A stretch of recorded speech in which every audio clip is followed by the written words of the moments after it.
Et alors, mon Loïc, on s'est oublié sur le jingle. Non, c'est pas grave. On est reparti pour la deuxième partie. Je vous propose quelque chose de différent. J'ai envie qu'on parle d'Amine Gouiri aujourd'hui. Déjà, je vous explique, le décryptage, c'est en plusieurs temps. D'abord, je vous développe un avis et puis après, on réagit. Je prends vos questions, je prends vos avis aussi sur la chose et on fait ça tous ensemble. Euh, oui, Garcia a été le meilleur joueur contre Montpellier, mais c'est pas la même équipe qu'on aura en face. Voilà, c'est pour ça. Euh, Garcia, Balerdi, Murillo, on peut voyager avec ça, non? Honnêtement, moi non, mais après chacun ses goûts. Moi, il y a qu'un défenseur là, hein. Je sais pas, Murillo, moi c'est pas non. Enfin, je sais qu'on dit tout le bien qu'on pense de Murillo, moi aussi, hein, mais défensivement, c'est pas extraordinaire non plus, hein. Donc, concernant Guiri, je vais vous donner deux choses. Déjà, la première des choses, c'est pour cette fin de saison. J'ai été un de ceux, quand il a signé, à me tromper, c'est-à-dire que je trouvais pas le move assez extraordinaire. Je me disais, enfin, peut-être que ça finira par rentrer dans l'ordre et que j'aurais eu raison, mais je trouve pas le move Guiri extraordinaire. Je trouve que le garçon est à la base, hein, est moyen, qui confirme pas tout ce qu'on avait entrevu, etc. Par contre, quand il arrive, honnêtement, là, depuis qu'il est là, pour moi, il a complètement justifié son transfert. Il a justifié beaucoup de choses, c'est-à-dire que dès tes premiers matchs, tu arrives à t'imposer, le Vélodrome. Donc, Gouiri, excellent début pour moi. Pour moi, il fait pas pchit, Jay. Pour moi, c'est un des rares attaquants qui a existé dans le classique. Pour moi, il a existé. Effectivement, sur les 2-3 dernières sorties, il est plus discret, mais c'est parce que le jeu est tellement devenu stéréotypé dans ce système que c'est compliqué. Donc, pour moi, il fait pas pchit. Et je suis très content qu'on l'ait pour le sprint final. Je pense qu'il peut être le joueur décisif dans notre sprint final sur la ligne offensive. Je suis très content qu'on l'ait. Maintenant qu'on a dit ça, est-ce que je crois, alors Romain le dit souvent, qu'il croit au projet Higuain, parce que on a deux Zerbi qui l'avaient comparé à Higuain. Est-ce que j'y crois? Je n'y crois absolument pas à ce projet Higuain. Pour Amine Gouiri, pour moi, c'est pas un neuf. Donc voilà, comme ça c'est clair. Chacun son avis, évidemment. Moi, je ne crois pas du tout au projet Higuain. Je crois au projet Gouiri. Et le projet Gouiri, pour moi, c'est de le mettre à gauche dans un 4-2-3-1 de Roberto De Zerbi. Voilà, Amine Gouiri à gauche, Greenwood à droite, un 9, un 10. Voilà, je ne donne pas d'identité, mais pour moi, l'année prochaine, bien sûr, le nom de Mateta qui est sorti hier, c'est Walid Acharchour, je crois qu'il l'a dit. Évidemment, on le dit déjà depuis pas mal de temps. Je pense que je l'ai dit, dès l'été dernier, moi, qu'un profil à la Mateta me plairait. Bon, évidemment, j'ai un peu moins d'audience et de répercussions, mais bon, en tout cas, on est d'accord. Un joueur comme ça, dans l'axe, qui monopolise les défenses, qui est pas maladroit avec les pieds, qui met des buts en première ligue, c'est intéressant. Donc oui, Mateta, oui. Après, c'est très cher. Je pense que c'est quasi impossible de le faire signer. Mais dans tout cas, un attaquant de ce profil-là, c'est pour ça que je vous parlais d'Evan Guessant, qui est un peu rentré dans le rang, je dois le reconnaître. Hein. Mais d'Evan Guessant, je vous en parlais cet hiver. Pour moi, ça aurait été un meilleur move que Gouiri. Mais finalement, Gouiri donne satisfaction. Donc je me suis peut-être trompé. Voilà. Donc, moi, j'ai envie vraiment qu'on prenne un neuf l'année prochaine. Alors, on parle de Mateta parce que vous m'en avez parlé, mais oui, Vlahovic sort de portée, oui, Arsène, oui. Oui, normalement, sort de portée, oui. Oui, sort de portée, hein. Non, bien sûr. Non, mais voilà, moi, je pense il faut essayer deux priorités pour moi cet été, c'est la défense, 2-3 joueurs pour la renforcer, et l'attaque, un 9, un 10. Voilà. Et après, on a déjà des joueurs comme ça. Ce profil, on l'a déjà, c'est Mumbagna. Non, non, tu vas pas comparer Mumbagna à Mateta quand même. Non, s'il te plaît. S'il te plaît. Qui c'est qui a fait ça Non, Lopsy. Je t'adore, mon cher Lopsy, mais non. Voilà, donc je pense qu'on peut pas comparer quand même. Bref, donc un 9, avec Guiri qui tourne autour et Greenwood. Voilà, donc avec un 10 pour organiser. Alors quand je dis 10, je sais qu'il y a une nuance, c'est peut-être Rabiot. C'est peut-être Rabiot la nuance parce que ça peut aussi être l'évolution du style de De Zerbi pour être mis en danger en Ligue 1. Donc ça peut être Rabiot aussi dans ce rôle un peu de joueur entre le milieu et l'attaque, quoi. Donc moi j'aime pas l'idée, mais pourquoi pas. En tout cas, il faut un gros neuf, super attaquant. Il faut trouver. C'est très dur. Voilà, donc trouvons. Mais je ne suis pas convaincu par Mopé. Je ne suis pas convaincu par Mumbagna, même si je l'enterre pas totalement, mais peut-être plus en doublure, puisqu'il va falloir des doublures, hein. Comme Jonathan Rowe pourrait être la doublure de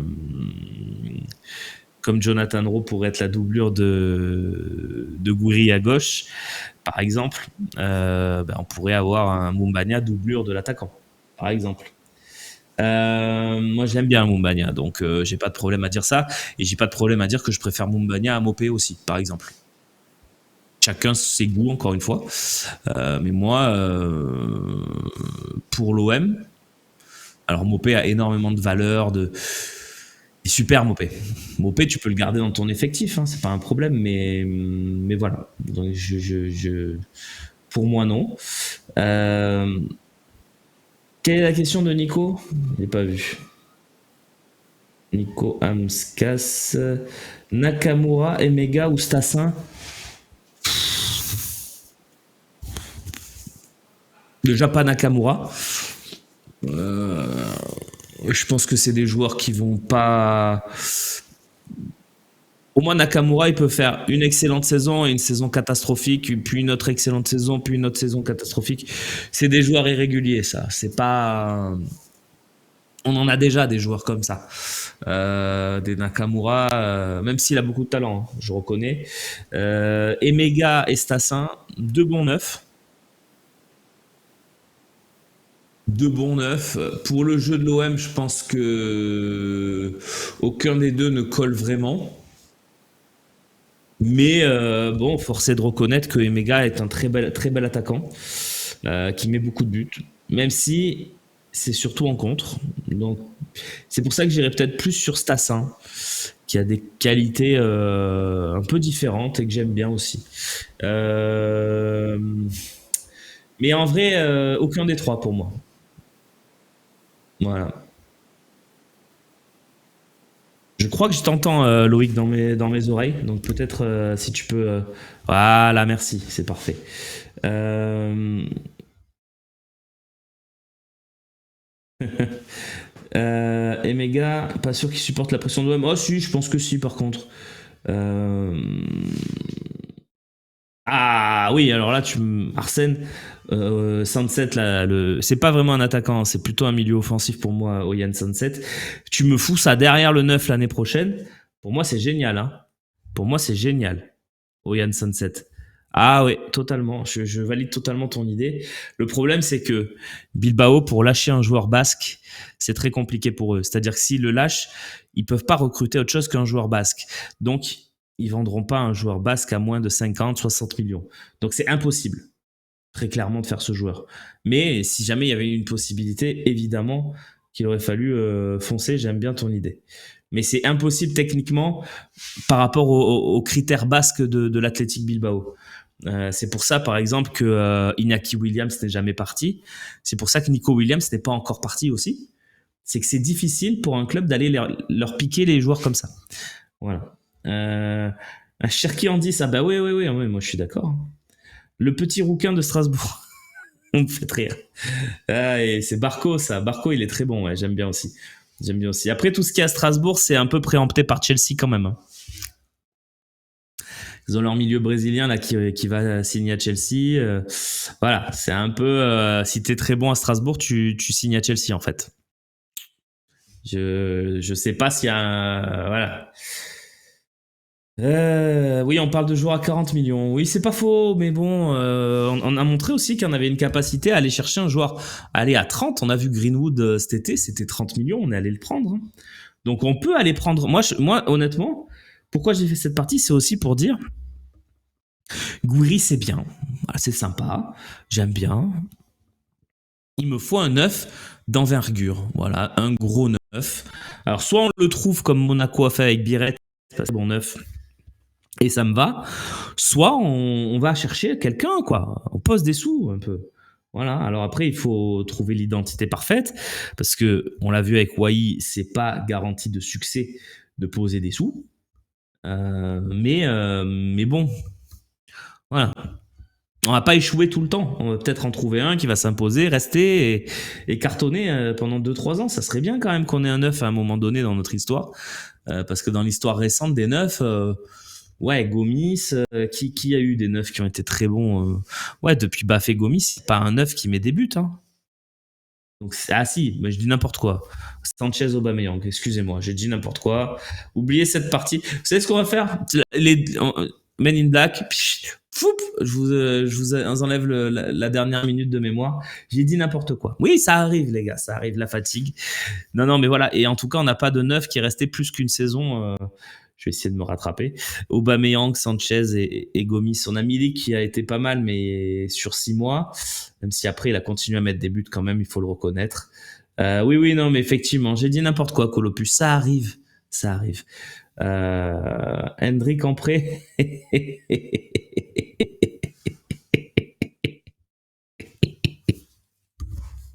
Oui, oui, oui, Hendrik en prêt, oui. Oui, oui, mais je veux bien. C'est pareil, hein, Retegui, Arsène. Oui, il est bien, Retegui. C'est un très bon joueur. Mais Retegui, tu penses que ils vont le lâcher à combien, l'Atalanta? Tu penses qu'ils vont nous le lâcher à nous? Non. Avant-centre de la sélection italienne. S'il part de l'Atalanta, il ira à la Juve, il ira au Milan, il ira à l'Inter. Il ira pas à Marseille. Même réflexion pour Osimhen, ça m'étonnerait, même s'il a été signé en Turquie. Donc, c'est que y a rien d'impossible. Mais voilà, mais dites-vous que c'est pas parce qu'un joueur est sur le marché qu'il est forcément pour nous, hein. Que ce soit pour Hendrik, que ce soit pour voilà, OM et que OM qui nous dit moi, Jonathan David, Cherki et Mateta, ça me suffit. Ouais, ouais, ouais, moi aussi. Voilà, tu les entoures avec Guiri Greenwood et là, franchement, on a une belle équipe, hein. Moi, je suis content. Mais non, mais non. Euh, on n'a pas eu un neuf durable au moins 3 saisons depuis combien de temps? Gignac. Gignac. Gignac.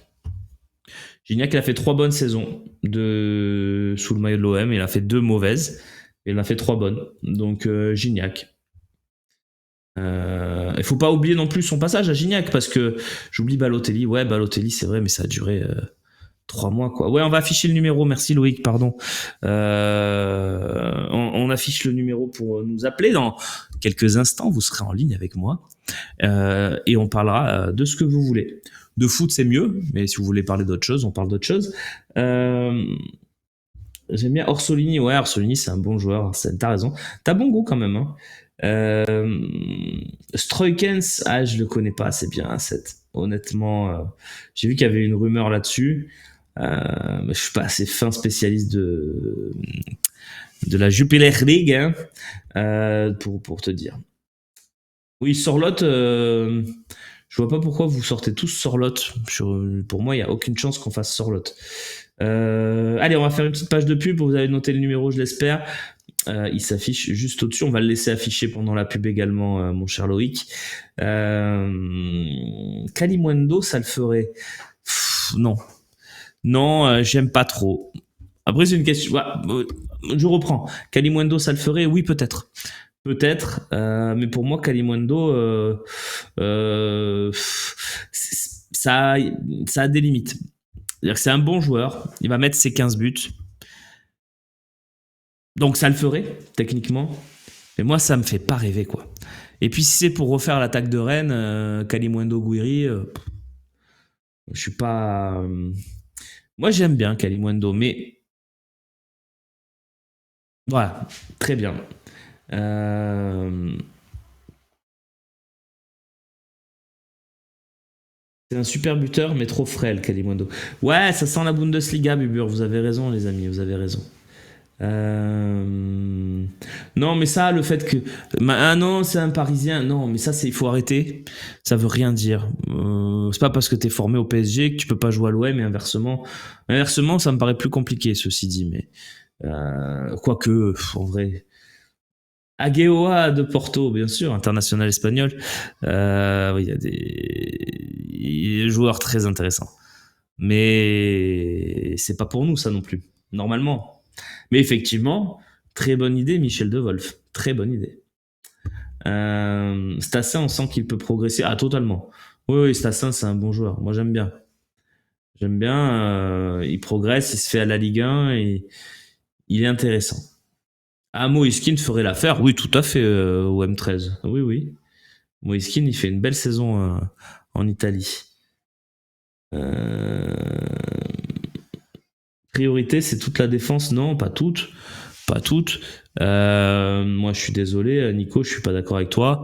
Que Murillo et Balerdi soient là la saison prochaine et peut-être même en tant que titulaire, ça me dérange pas du tout. Voilà, donc toute la défense, non.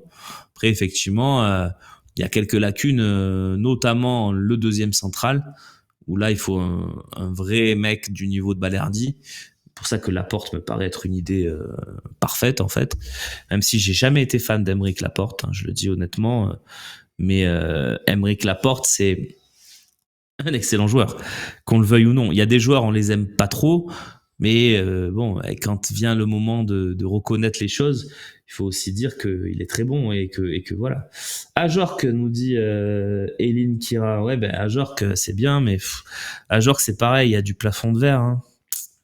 Il y a du plafond de verre. Après, avec notre façon de jouer, c'est vrai qu'Ajorc, sur les blocs bas, moi, je pense que ça serait très intéressant. Très intéressant. Allez, on va basculer et on part sur la partie des coups de fil.